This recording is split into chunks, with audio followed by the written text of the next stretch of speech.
Cero filtraciones, nada de ruedas de prensa, ni un solo tuit. Durante días, a veces semanas, más de un centenar de cardenales son aislados por completo del mundo para tomar una decisión que afectará a más de 1.000 millones de personas.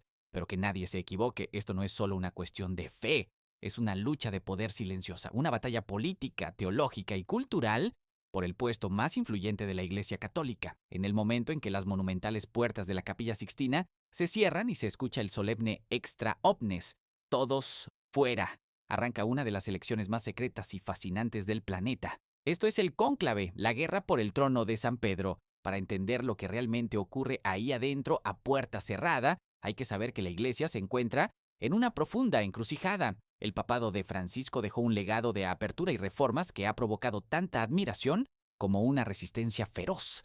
Hoy, dentro del Colegio Cardenalicio, dos visiones totalmente opuestas sobre el futuro de la institución están en juego. Por un lado están los reformistas, a menudo llamados bergoglianos.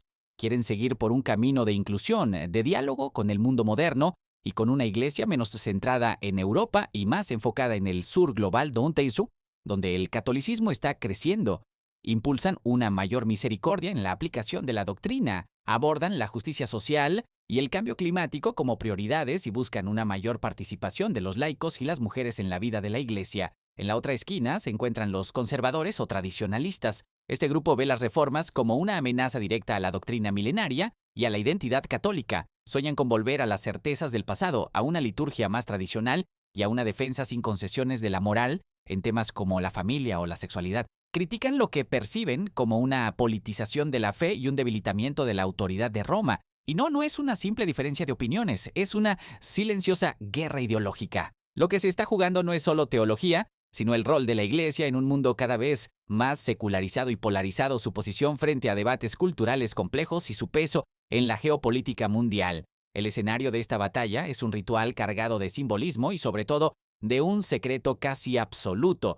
La propia palabra cónclave viene del latín cum clave, que significa con llave, y se lo toman muy en serio. Esta tradición nació en el siglo XIII, después de que los cardenales tardaran casi 3 años en elegir un papa en la ciudad de Viterbo. Exasperadas, las autoridades locales los encerraron, le racionaron la comida e incluso les quitaron el techo del palacio para forzar una decisión. Hoy las reglas son menos drásticas, pero igual de estrictas. Antes de la primera votación, cada cardenal jura sobre los evangelios guardar secreto absoluto de todo lo que vea y oiga. Romper este juramento conlleva la pena más severa, la excomunión automática. Les retiran sus teléfonos, se instalan inhibidores de frecuencia por todo el Vaticano y se sella cualquier posible vía de comunicación para que el aislamiento sea total. Dentro de la Capilla Sixtina, bajo la atenta mirada del juicio final de Miguel Ángel, el proceso es súper riguroso. Cada día se celebran hasta 4 rondas de votación secreta, 2 por la mañana y 2 por la tarde. Para ser elegido papa, un candidato necesita conseguir 2/3 de los votos, una mayoría cualificada pensada para obligar a que haya un amplio consenso.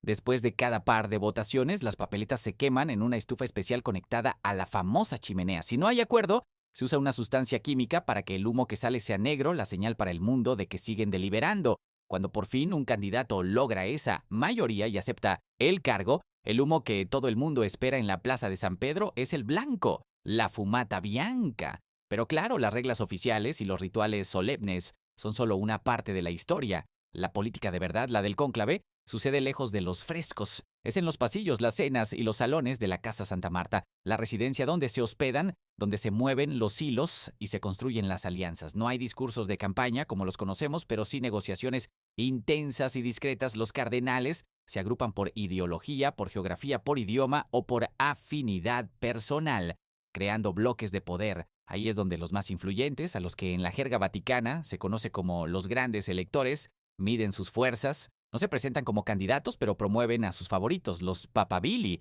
e intentan convencer a los indecisos. Se discuten estrategias, ¿no? Se evalúan perfiles y se cierran pactos de apoyo mutuo. Aunque las reglas modernas intentan evitar que potencias externas metan mano como ocurría en la historia, la presión política interna es brutal.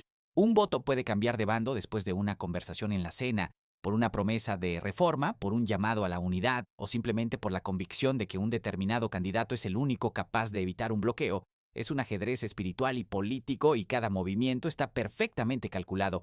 Al final del día, lo que pasa dentro del cónclave no solo elige a un hombre, define el rumbo de una institución global con una historia de 2 milenios.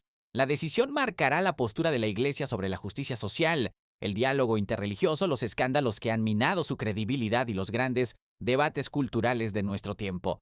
El resultado es impredecible y muchas veces el elegido termina siendo un candidato de consenso que nadie tenía en el radar, un reflejo del viejo dicho romano: el que entra al cónclave como papa sale como cardenal.